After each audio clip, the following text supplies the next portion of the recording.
It's about to get Gabby AF. We about to get Gabby AF, Gabby AF. We about to get Gabby AF, Gabby AF. It's nothing less, cause you rocking with the best. Now we about to get Gabby AF. Hello and welcome to another episode of Gabby AF. I am your host, Gabby Laspisa, as you know. No guests this week. There's a lot going on in the world of pro wrestling, and I just want to dive into it and talk to all my best friends, which are you guys. So I figured let's talk about some stuff going on. We had that crazy press conference in Vegas. We had some stuff on Raw, Dynamite, some things going on in the world. We just had a beautiful Valentine's Day for everybody that celebrates. We're going to chat into that. I also did some Dear Gabby, so I'm going to take some of your questions, which I'm actually excited for. We haven't done this segment in a while, and I feel like I haven't really talked to you guys as much as I've been wanting to. So we're going to have some fun. As usual, I have producer Tony in the wings to assist me today so that we can get this show going and have some fun. Hi, producer Tony. Hi, Gabby. How was your Valentine's Day with your beautiful wife? Oh, I mean, you know that I'm generally always working, so it was a very two ships passing in the night. Listen, I did the Valentine's Day thing, even though it's a Hallmark Korean holiday, and I didn't believe in it. But That's true. I got her the flowers. I got her the candy. Nice. We actually did something nicer for the kids. We got them some teddy bears. That's My adorable. daughter just absolutely loved. She got a flower. I actually had to make a little trip to school and drop off like $2 so she can get a flower in class. So there you go. I love that so much. I will say my only consistent Valentine that's been in my life is my dad, and I am not ashamed of it. I love my father. He would always get me like flowers or chocolates or something and bring something home, because I don't think I've gotten flowers from guys before Valentine's Day, but I've never like been in the same state or like gone on a date on Valentine's. Really? That's impressive. Yeah. Isn't that it's crazy? Like I don't feel like that the odds of that would be pretty high. I feel like you'd have to have had some Valentine's Day stories. I actually got dumped on Valentine's Day once. That was a heck of a date. That's a little cruel. It's a little cruel, but you know what? It all worked out. And you married her after that? Just kidding. Love Shelly. That'd be great. No, it was bad. College, I guess. College girlfriend. We went out to dinner on Valentine's Day, and that's where she broke out the news that we'd be breaking up. So I was like, you know.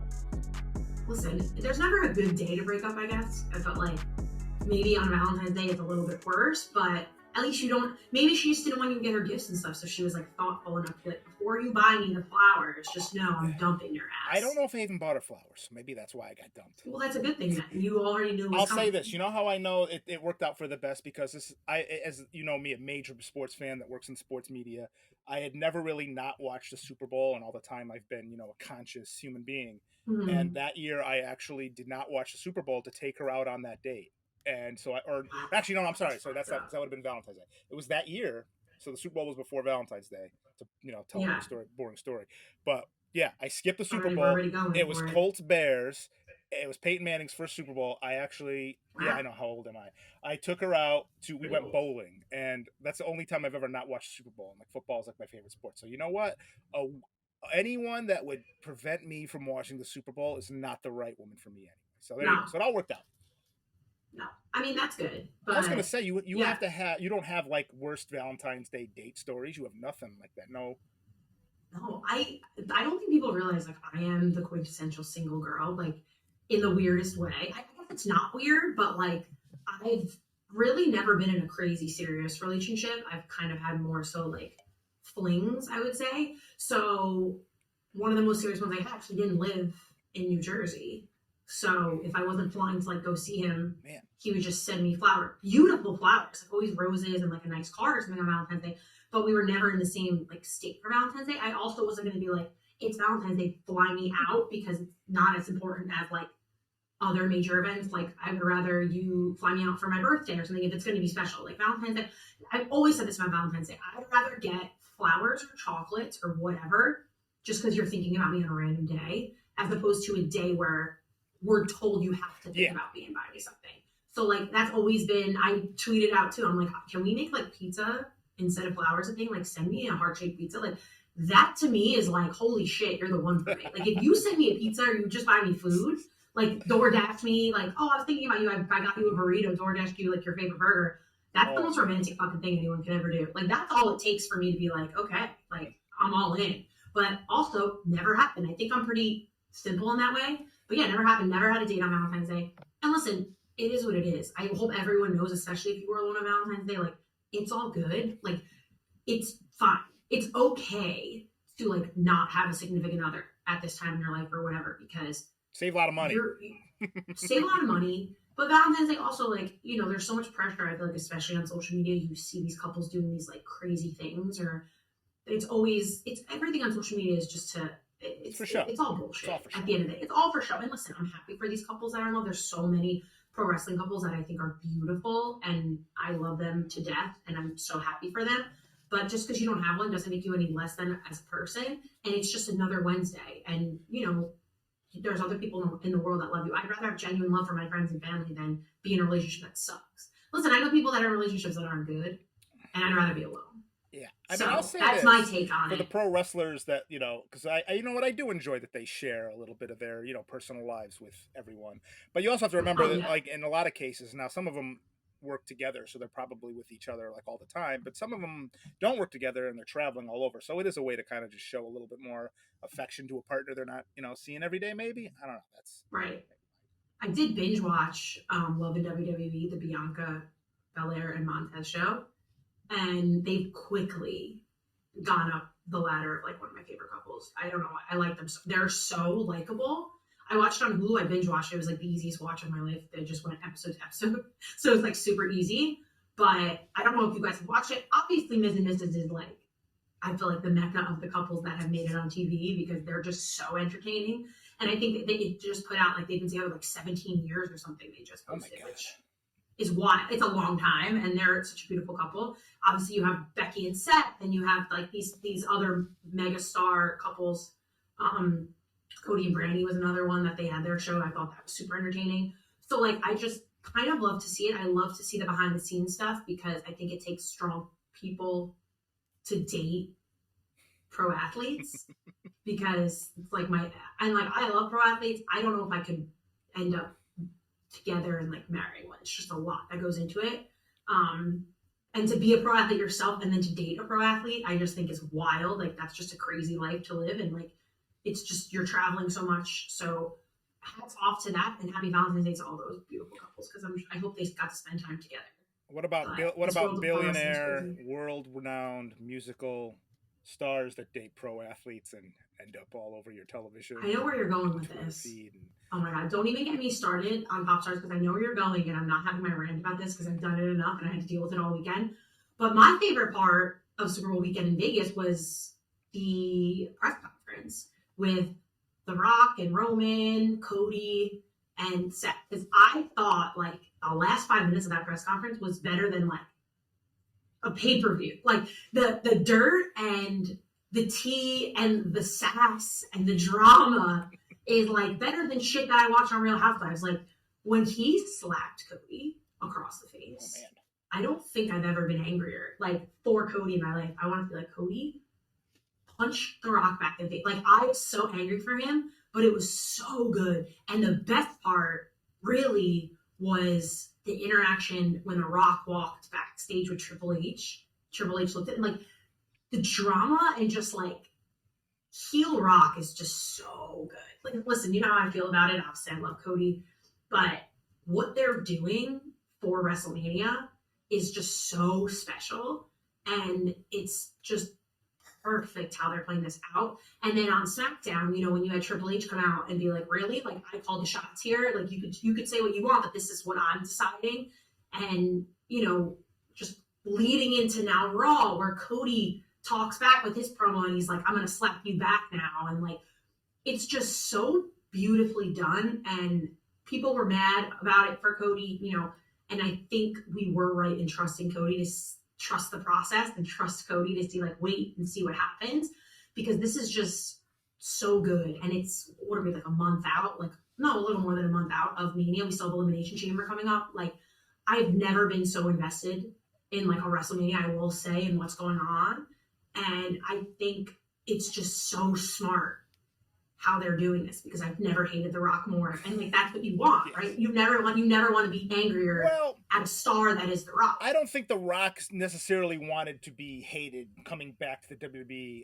Again, I think that they listen to the fans, they obviously maybe made a pivot because again, it's The Rock, and The Rock and Roman is a huge match. But like Right. the story this year takes precedent, in my opinion, over The Rock and Roman. I mean, that's something you can do. I don't want to say any time because that's probably a WrestleMania match in itself. But I mean, Cody is the hottest superstar on the planet in the wrestling world right now. You gotta make new stars. You gotta make. Listen, you can't always just drag The Rock out of retirement. You can't always just drag Stone Cold out of retirement. Cody Right. has got to be that next guy. And I haven't been that excited for a non-wrestling wrestling event, like you said, the press conference. Right. I can't remember. Maybe the Attitude Era. Maybe Steve Austin, Shawn Michaels. Like Triple H coming out on SmackDown and saying some people need to know their role. A nice little, dig at The Rock saying. I mean, yeah. WrestleMania season has never been this exciting in 20 years, I'd say. It's amazing. It's almost like to feel like you're a fan and you were heard is such a special thing as well, because they're making the story work with The Rock while giving the people what they want and making it like you do. Like, as a fan, they did that for Cody, right? You came out and you were loud and Cody said this is happening because of you guys, and like it couldn't be ignored. So I don't know if they changed plans. I don't know if this was their plan all along. Like, we never know, right? Injuries came in and changed stuff around. But I think the storyline of what's happening, and it kind of got me hyped to see Roman and Rock on the same side, like together, because it was so powerful for their family. I'm almost more invested in it that they're not against each other, but they're against each other. Like, it's so interesting that they have each other's backs, and then brings it full circle to come around to Raw. And now Seth Rollins comes out and he's like, I'm going to be your shield now, Cody. Like, we are behind you because we're fucking sick of Roman and it's your time. And that was one of my favorite promos of Seth Rollins I've seen. That was amazing. I think the energy that you saw bled through the screen when you watched Raw and you saw them in the ring together. Cody and Seth chemistry, especially on the mic, is something that's so beautiful. I love when if they hate each other or if they're working together. Like, I think they bring out a lot of good for each other, especially promo-wise. Like, I could just sit and listen to them talk for an hour, which I can't say about a lot of people. But I love Seth Rollins, man. He was, I would say last year, somebody where I was like, I don't really care what he's doing in WrestleMania, to now I'm like, I love what they're doing with it, and how he had Cody's back in the press conference, and even just using like, I'll be your shield, like the pop that got because of what it meant. And I actually know what that meant because I did watch that whole thing happen. But it just brings more meaning to it, right? Because that's a whole different storyline that is now a little bit embedded into it, and it's so special. I just think that was the highlight of Raw for me, was the promos between with Seth and Cody. And I just think, I know everyone says The Rock is the greatest on the mic and he's the promo king and this is The Rock, and I didn't watch it at that time, but for me, every Raw I could hear Cody cut a promo, I could heur Seth Rollins cut a promo, and I'll never be sick of it, because I think that the two of them especially together are a force to be reckoned with, and they're not at the caliber on the outside world of where The Rock is, but you care so much, and I think that almost says more volumes about them. I mean, the number one thing you've said in all this, and again, you haven't mentioned one wrestling move, one wrestling hold. This is what pro wrestling really is. It's the story. It's the emotional investment. Again, how the anger and the fervor over. It's almost better that this happened this way with The Rock, maybe coming in to steal the main event, and again, the uproar it caused and the love that got behind that the fans are showing Cody, and basically willing him back into that main event. It's exactly what, as a pro wrestling fan, made me fall in love with the business. Is, again, the personal, the personal relationship. Like you said, The Rock and Roman. You know what? They talked about their familial history.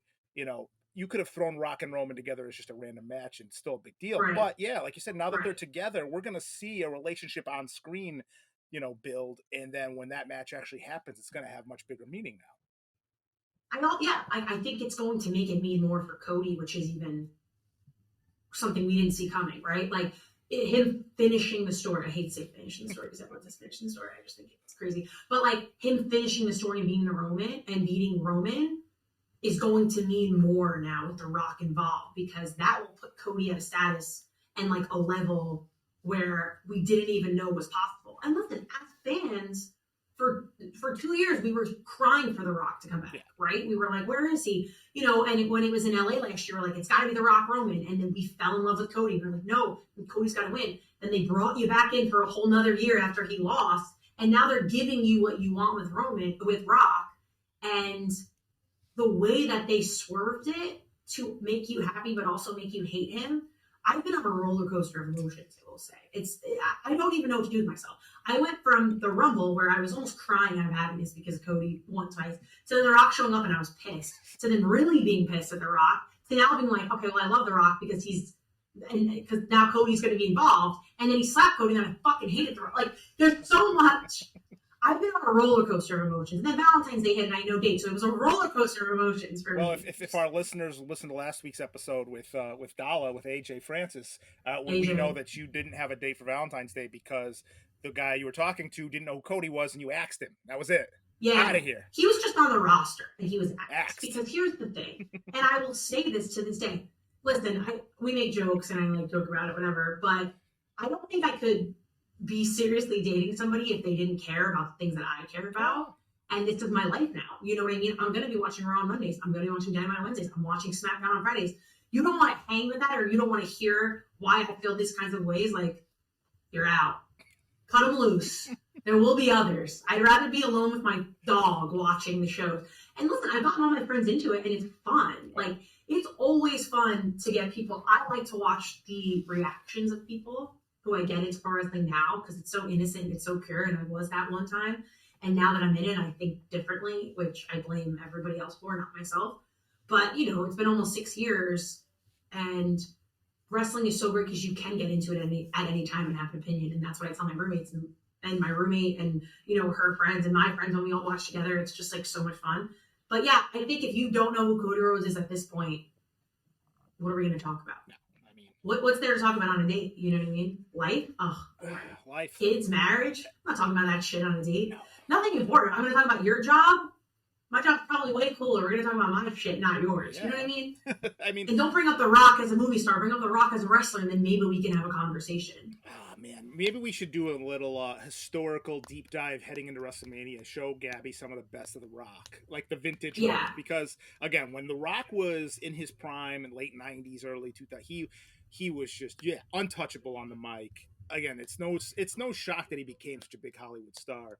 And you know what? Him getting kind of the backlash from the fans, I think we're gonna bring another level out of The Rock that we haven't seen in 10, 20 years. Because if you remember, when he came back to feud with John Cena, he kind of might have got cooked on the mic a little bit by the Doctor of Thugonomics there. I mean, Cena kind of handled him there, in promo battles. And again, any angry young artist, I look at rappers like Eminem or any musician, once they make a lot of money, you kind of lose a little bit of that edge, right? So again, The Rock is the highest paid actor in Hollywood, most famous WWE superstar ever. Probably lost a little bit of that edge. And, you saw how he kind of clapped back on the McAfee show with the chicken nugget joke. The chicken nugget joke. I thought it was way funnier when Cody on Raw said something like, what am I supposed to do with the chicken nuggets? And he turned to Pat McAfee, and Pat McAfee, he was like, what did he say, Pat? And Pat was on commentary, and Pat's like, I think he told him to you to shove him up your ass. I popped so fucking hard. I love Pat McAfee so much. I can't even talk enough good things about Pat because I love him so much.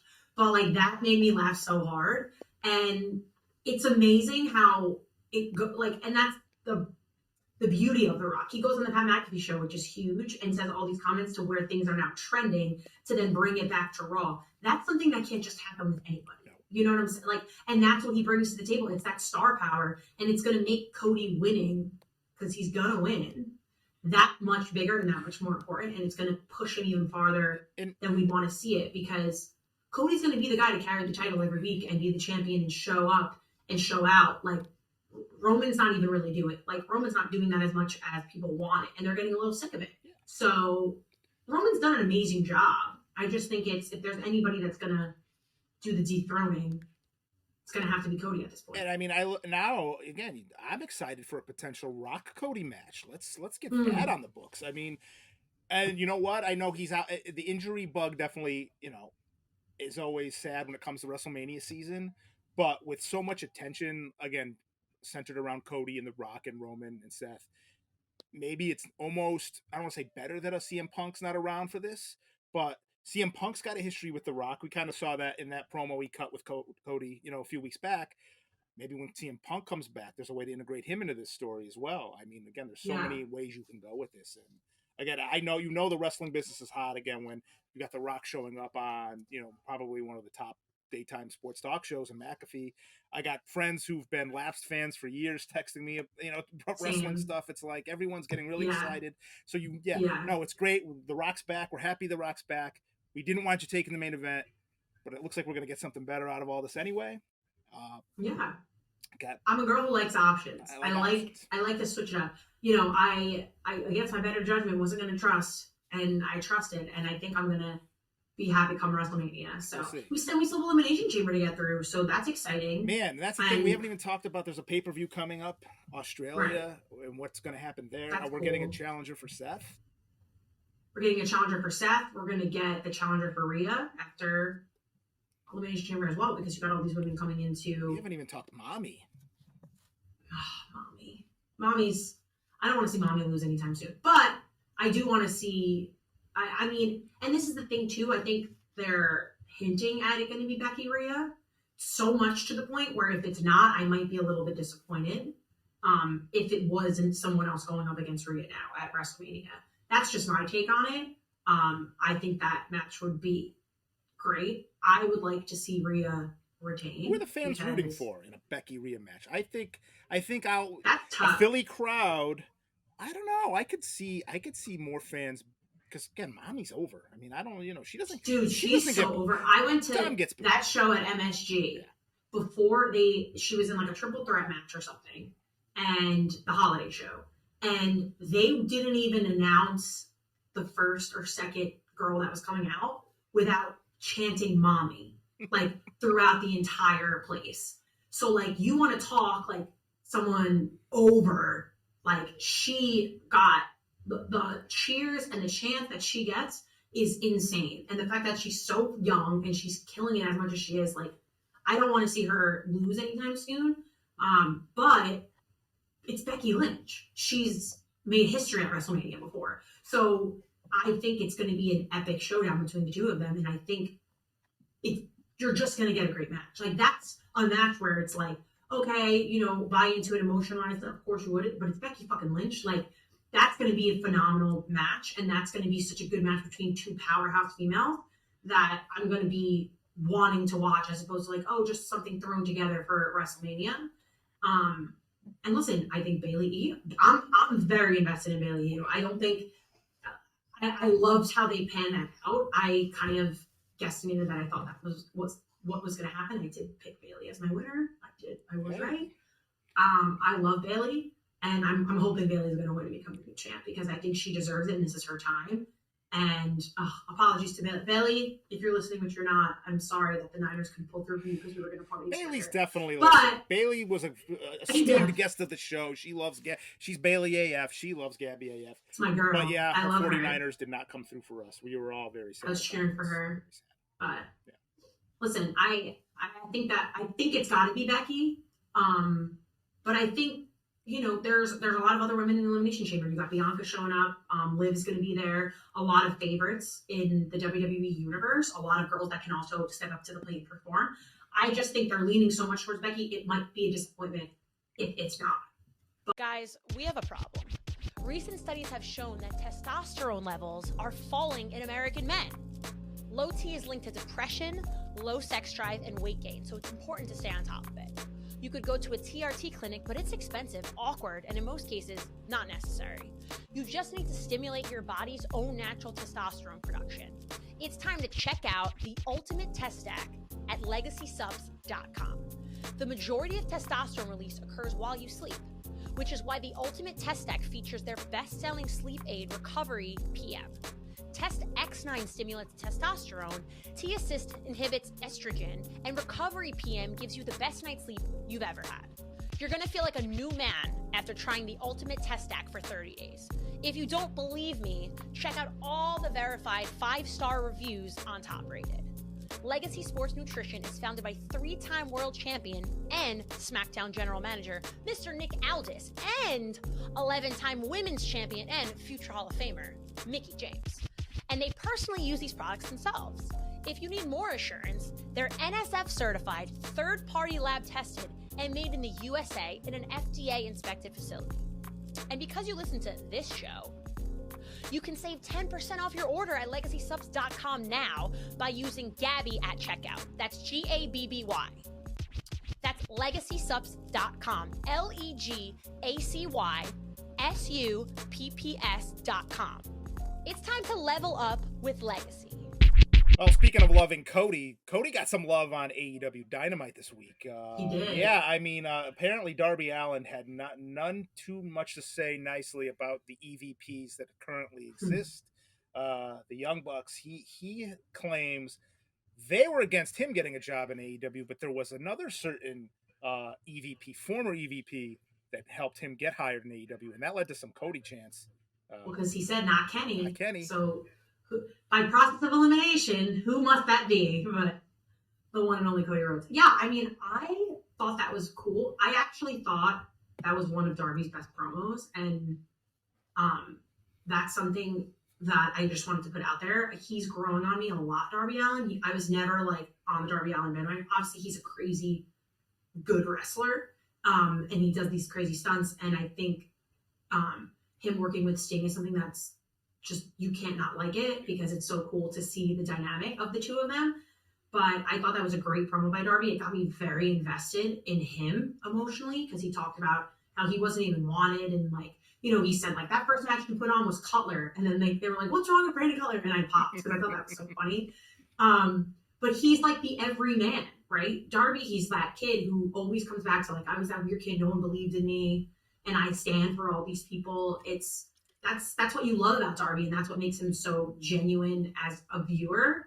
And last night was the first time I really truly believed in Darby as like, I think he could be the face of this company, or a guy that holds the championship belt in this company and really represent it in that way, as opposed to, I don't think I've ever really thought that way about him before. And that's kudos to Sting, who I think has greatly really matured him in an amazing way. And I love to see that kind of stuff when you work with a veteran and a legend like Sting. Like, and he pushes you, which you can clearly see he's just made him better. And I think that's one of the duos that from the beginning when they started has just been so monumental in the growth of Darby, who's young and great at what he does. And I mean, Sting in and of itself, we didn't even talk about Sting winning, but like, he is the legend that Sting is to me. I was watching and I was like, what a fucking icon. The fact that he's still in the ring doing what he does just blows my mind. And he's just so special. And like, he's another one, like, I didn't watch Sting back in the day. So like, I'm watching him now. And because I'm watching him now, I've watched some of the older stuff with Sting, and blows my fucking mind. Like, it's just crazy to be watching him now. You almost feel like you're a piece of history to watch him now. And like, the fact that like, it's so special that I'll watch his retirement match live and be like, wow, I was a wrestling fan at the time. To see that is so cool and like such a special thing. And I think they're doing it the right way. I think it's cool that he's going to be tagging with Darby. You know, listen, the Young Bucks, they are really, really making you not like them. Leaning into public sentiment. You gotta give them credit for that. I mean, why they fight remind me, and I don't know, this is gonna bother me, or like they kind of, I don't know if this is like what their vibe is and what they're trying to do, and they're gonna be like, yeah, Gabby, obviously. But like, have you ever seen Clockwork Orange? Yes. And that movie disturbs the shit out of me. But the gang members of, or whatever you call them in the white suits, like that's what the fuck they reminded me of last week. And I hate that movie, like disturbed me because it's very dark and it's like creepy and like what it is. And I'm not saying it in that way, but like that's kind of the vibes I get in like their white suits. And then they showed up again in like the bloody white suits. And I'm just like, they are really leaning into it, making you dislike them, which is great because if you didn't love Sting anymore, you love Sting so much that you want to see him beat the shit out of these guys. So it's like, I love that though, because it's different, you know? And it is crazy that you just keep being reminded that they're EVPs, because that's a wild turn of events in my mind. Like, these are guys in the ring, so important, but they're also EVPs and they can do whatever the fuck they want. Like, Then being down, poor Shivani in the ring, you're like, what are you doing to poor Tony Schiavone? I was waiting for Britt Baker to come out and be on his side because that's her boy. But like, you know what I'm saying? Like, it's just beautifully done. And I will say, I do think Dynamite in general has been improving and getting so much better at their timing about stuff and really letting things breathe. Segment wise, backstage interviews in the ring. And it's become a lot better of an enjoyment to watch on Wednesday nights as opposed to like bing, bang, bong, take this, and then whatever. I do think they're doing a much better job at timing and letting stuff breathe. And it's making it way more enjoyable. I loved I got to shout out Deonna Purrazzo for, did you hear what she called Tony Storm? I didn't. She called her a caqueron. A caqueron. And my grandma might have said that once or twice. Like, she's like, you know what that means, Renee? And Renee was like, no. And she goes, you talk too much. And she's like, I'm going to keep this short. I'm going to break your arm, bitch. That's the fucking Deonna Purrazzo that I love. That's my Jersey Italian girl, Deonna Purrazzo, because I love that shit so much. And by the way, the Tony segment where she was getting the cover up of the tattoo and like the drama of it and like just so brilliant. It's so entertaining. It's just those little things to me that just make me invested. And the main event, I loved the madness of that main event, the Texas death match with Taven and Orange Cassidy. There was so much blood, and Matt Taven showed the fuck up for that main event, which I love because that guy's been around for a while. I love Matt Taven. I think he's such a star, honestly, and I think he showed up and showed out and was like, this is, I'm going to take advantage of this main event and me being in the spotlight for this. And I thought he did an amazing job, and I thought that match was super entertaining. They had just enough of the satire of it being Valentine's Day when Trent walked out with he had the box of flowers and he dropped the flowers and took out the metal bar out of the present. Like, I popped so hard because I was like, wow, that's some tough love if I've ever seen it. Like, I love that shit because it's just a little bit of comedy on top of a little bit of gruesomeness and then just great pro wrestling.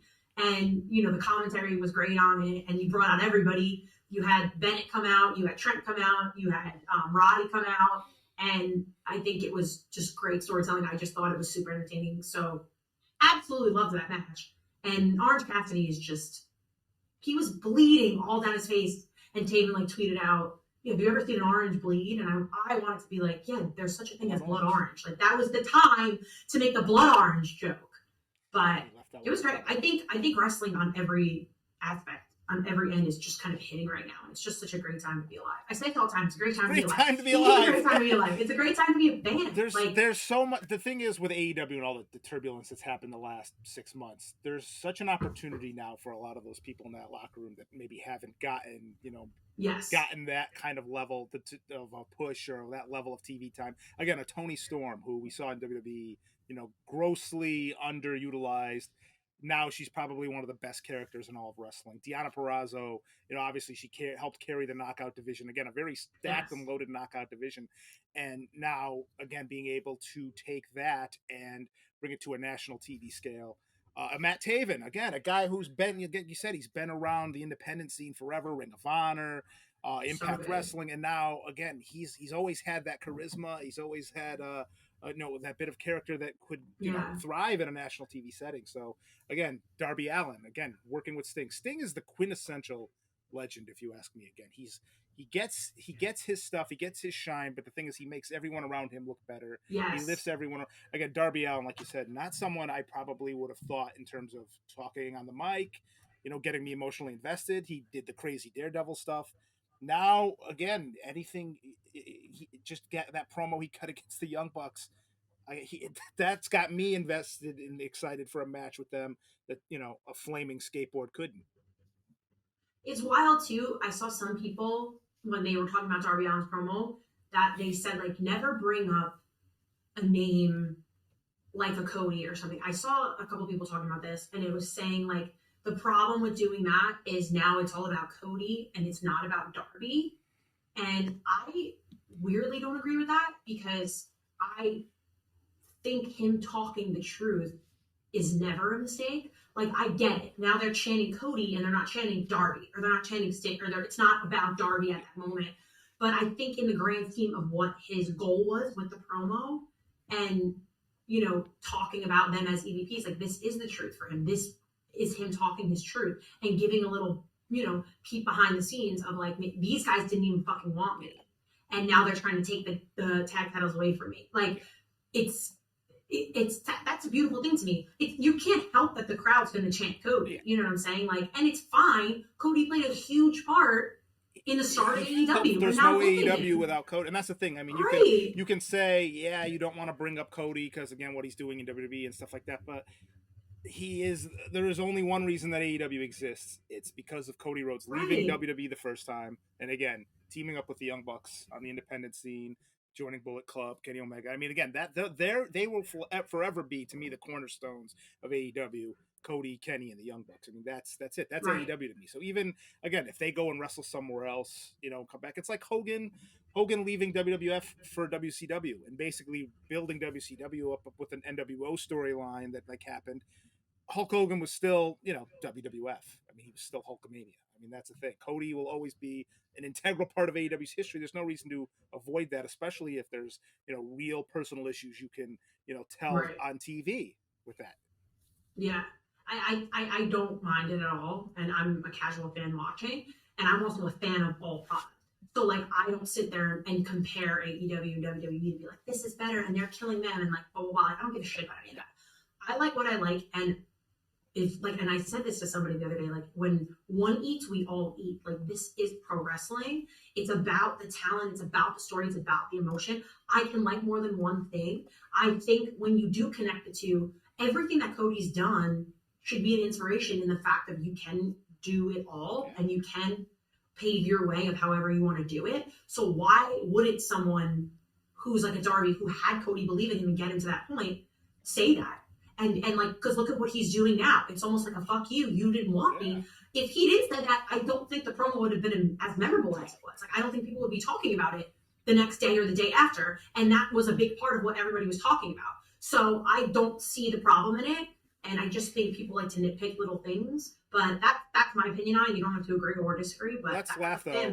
Cody couldn't get the AEW fans to chant for him the last 6 months he was there. Right? Isn't that crazy? And now they're chanting for him now that he's gone. See, now you don't have to mention his name. Now he didn't even mention his name, and Cody's getting chanted. Sometimes you don't know what you have until it's gone. That's what I say to all my exes. Another segment we're bringing back today because I feel like I haven't talked to you guys in a long time. And I like to reconnect and, get back in it. And I want you guys to ask me questions and make this like a full conversation. So we brought back Dear Gabby, which I love. So we're going to get into that now. So I know, Tony, you got some of the questions that people have asked. Throw them at me. I told you guys, anything, you guys think about anything. You might not care about other parts of my life, and you might only care about wrestling, but it doesn't only have to be wrestling based. I like to I'm not a liar, and I like to I'm an open book. I'm not a liar. There we go. That could be the tagline for the show. Gabby AF. Great. No lies. No lies told. No cap, right? We can say no cap. It's the kids say. Wow, look at you. Look at me. I'm hip.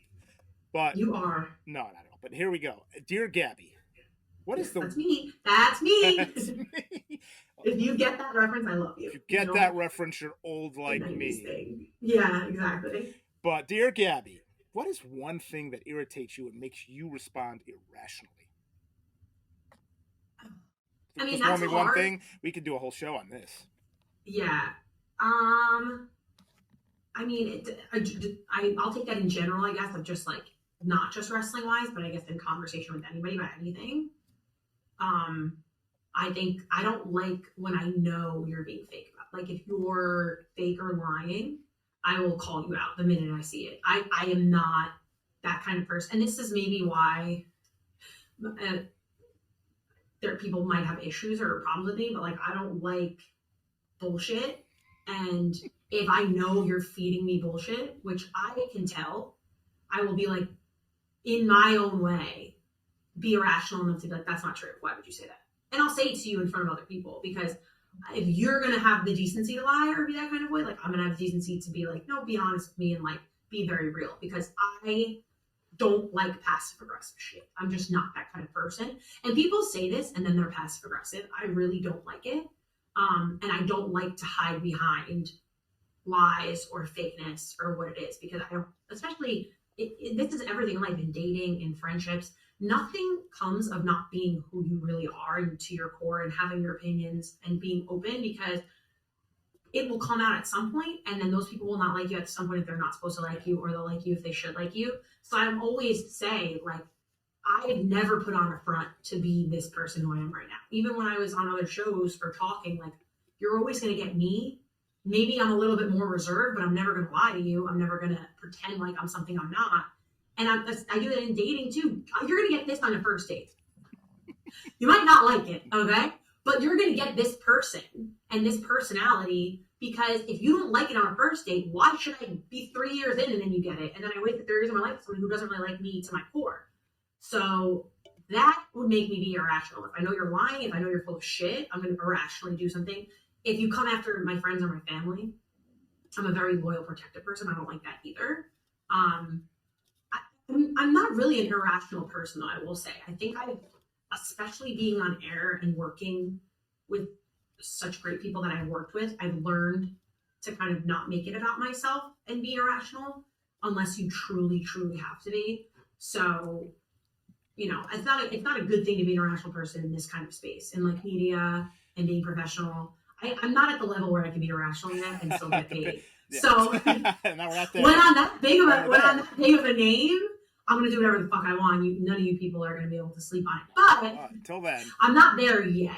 So I can't be as irrational as I want, but I'll always be honest. No. Always honest. I think that's number one. No.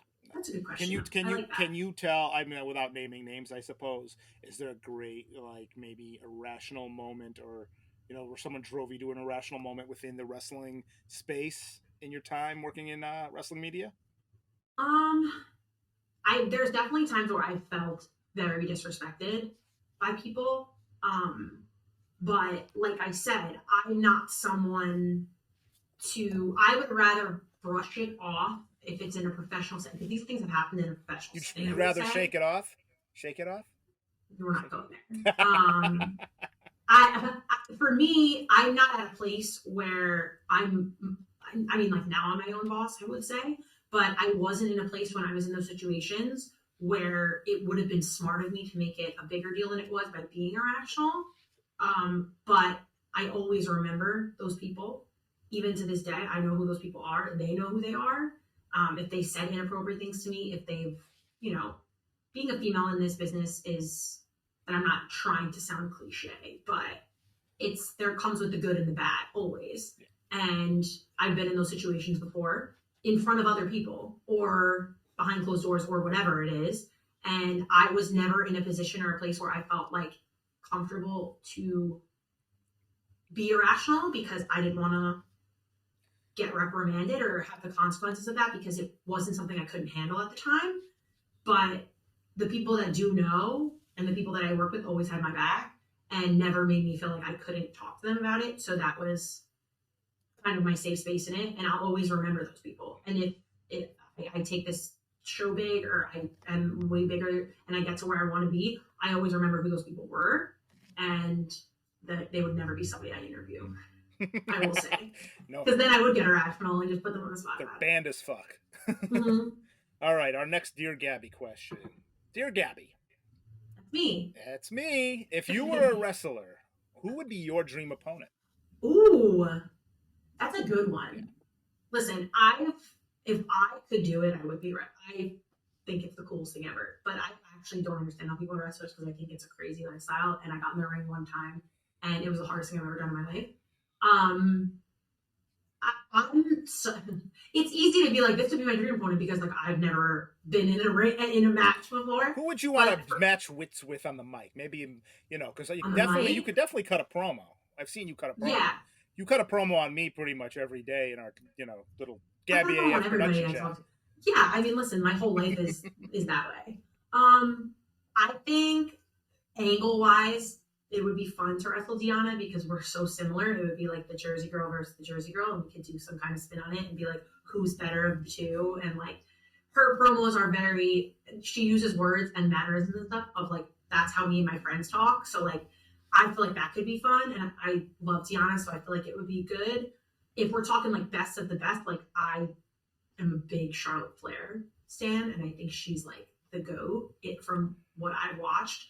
So like, if I could get in a match with somebody like her, I don't think you could be elevated so much so, and she's such a powerhouse because like I'm almost 5'9". I'm a pretty strong girl, I would say. I'm tall, I'm not like a little thing. So like I would want to get in the ring with some of these powerhouses and like show my feats of strength. You know what I mean? Like give me the Charlotte Flairs and the Rhea Ripleys who can like, you know, make me feel like I'm strong too. But yeah, I mean on the mic, I don't know. There's so many people. I would want somebody who's almost similar to me, like a Gianna, because I feel like then you'd show who really like comes out on top for it. But like maybe like when Orange Cassidy and Chris Jericho had that match with the giant vat of orange juice, maybe a giant pasta sauce vat. Yeah, like we could have so much fun with it. Like if it was like in Jersey and we were just talking shit back and forth, and we were like having. Because, you know, she's like, we argue about which pizza spot's better, and like we have those people come out. And like, I just feel like that would be fun. And I just love how they're like portraying her right now in AEW as such a star that she is. I think she would be great. Honestly, I would want to face Chelsea Green just because I fucking love her so much. And I just think I would want to go toe to toe with Chelsea because I would want to put the pressure on myself to see if she would make me laugh or not. She makes me laugh. I could see you two every time as like a tag team and just being the ultimate. Like I don't say Karen. I know that's like kind of the vibe she gets, but like you guys are just so both loud and obnoxious in a good way, in a very entertaining way, and just the two of you would just be absolute ridiculousness on television. She would be my dream tag team partner, Chelsea Green. I just everything she does, I just love so much. Best character on Raw. And SmackDown. She would have to do most of the wrestling because, like, obviously I'm not the wrestler, but I would be a great entertainer with her. I think we would really fend off of each other. Her outfits are to a T, so bomb. We could rock matching like leopard onesies together and like do such a good job. Like I love everything about her. That would be like I think my dream tag team. I would want to go against her. What would your entrance music? I got to follow up with that. What would your entrance music be? I don't know. I'm always interested. I have with my wrestling fan friends. That's just something randomly we'll have discussions, like kind of like the guys that will just name random athletes, you know, just for fun. Yeah. It's like random, like a buddy of mine, he'll hear a song, he'll send it to me and be like, this should be like your wrestling theme, stuff like that. So you've had to have heard a song and gone, you know, now that you've been in this wrestling world for 6 years now, you know, this would be what I'd want to walk out to at WrestleMania. Now it's the theme of Gabby AF, I think. You do have your own theme song. This is true. I do. Shout out my guy. But that's, you know, Mark Henry used to say that my theme, we actually did this like a segment or something like this, that like PYT, Pretty Young Thing, would be my theme. But I don't feel like that's it anymore because I think I'm more than that. I think it's got to be a little bit more hardcore. I need a little sass. I need a little sass with your theme. I mean, yeah. I always said if I was like a fighter, like a UFC fighter, I would come out with the DMX. I think this could be good for the listeners if they want to get in the old socials with the Gabby AF hashtag. What you would want Gabby's theme to be. Yeah, I think that could be fun for the listeners. I do love hearing what the fans want me to come out to because you never know what'll happen one day. I always loved, this is a little departure, but like you speaking of UFC, he's also a big wrestling fan, and I've gotten to work with him on a number of occasions. Chael Sonnen, an awesome guy, amazing. I like him a lot. Oh God, just tremendous. I always loved that he came out to too much. I'm not even a country music fan, aside from, you know, when Mickey puts out a new song, Mickey James, the GOAT. But he would come out to Too Much Fun by Daryl Singletary. And again, you watch a UFC pay-per-view, it's always, again, like gangster rap or like death metal, you know, and then he comes out to this just honky-tonk song, just complete, shit heel. Just that was the best part of, you know, when Chael Sonnen was in UFC, was he brought the big pro wrestling aspect to it, would cut the promos, would say just the most ridiculous things and get you hyped for a fight. I love that so much. It's all about music. If you're not hyping up the crowd before you walk out there, like, it's just, you know, Cody's hits and everyone goes, whoa. Like, that's the goal. You know what I'm saying? Even Swerve, you know, whose house? Swerve's, like, it's just so cool when you come out and the audience is so behind the song before you're even talking or wrestling. It's just amazing. You smell what The Rock is cooking, the glass shattering for Stone Cold. And that's, you know, hopefully we're going to get back to more wrestling themes like that. We really are lacking in wrestling themes. Agreed. That, you know, kind of, you know, I can hear a song and know exactly who's coming out. You know, that's right now. There's a That lot of was generic themes. Yeah, that was my biggest issue with the Royal Rumble, I will say, especially on the women's side. The themes were very generic that you didn't know who was coming out a lot of the time. And that's not a good sign, in my opinion, where it's playing and I'm like, who is it? Who is it? Like, I hate, like, that's one thing I hope improves a little bit, but because I feel like back in the day that was never the case. You'd hear one sound and be like, oh, that's who that is. And like, you would get hyped up beforehand. Like, I hated I would sit there for like 10 seconds and be like, who is it? I don't know who's coming out. Like, so I actually agree with that. I think entrance themes could use a little boost, but they're getting better. I think some of them are awesome. I just watched the Iron Claw this week, actually, with my roommate, and it was so fucking good. It was so good. And it was just one of the most touching movies I've ever seen. I don't know how it didn't get nominated for like awards, because they were all so great, and I didn't know the full story before watching, which I'm so happy I didn't look it up or like know anything, because it made that movie that much more impactful for me. And I felt so cool though when they were bringing up, like, talking about like Ric Flair and all these other people that were part in the movie from these older matches and stuff, and I was like, I know them, or I know of them. Yeah, like I know what you're talking about, and like, oh, I know that time, and like I knew every names of the people that they were like wrestling in the movie. Yeah. So like that was really cool for me. But yeah, I definitely have to watch more. And if you haven't seen the Iron Claw yet, you got to see it, because God, Zac Efron was so good. I wish we could get Zac Efron on the show. Zac, if you're listening, or Jeremy Allen White, I love him too. And call me, not in that way. Call me and let's talk about it on Gabby AF. Come on the show. Just come on, you know you want to. But all right, dear Gabby, that was some cool questions. It wasn't all wrestling based, even though it was a little wrestling based. It was, we always, tie it into wrestling. Everything's wrestling. Everything's pro wrestling.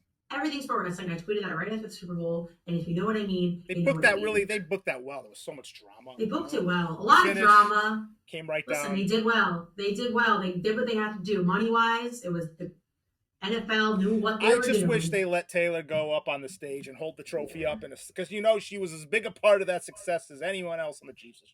Listen, I hope she got a ring. She'll get a ring. She'll get something. She doesn't need it, but I hope she got one. Goodell should send her a check because of all the value he's bringing to the probably, NFL. The most watched television broadcast since the moon landing. Think about that. It's absurd. Anything, any TV show. Listen, I think it was because of Usher. Usher. Usher was great. I don't care what anybody says. Usher was, and he didn't even get all the songs I wanted him to get in, and he was amazing. I don't care what anybody says, oh, not good. People that don't know Usher songs, like, do you understand how many bangers he has? Like, I hope you watch that and we're like, oh, I don't know any Usher songs. How come My Way? You said I knew every song. I liked My Way. No one remember that song? My way, what I say goes.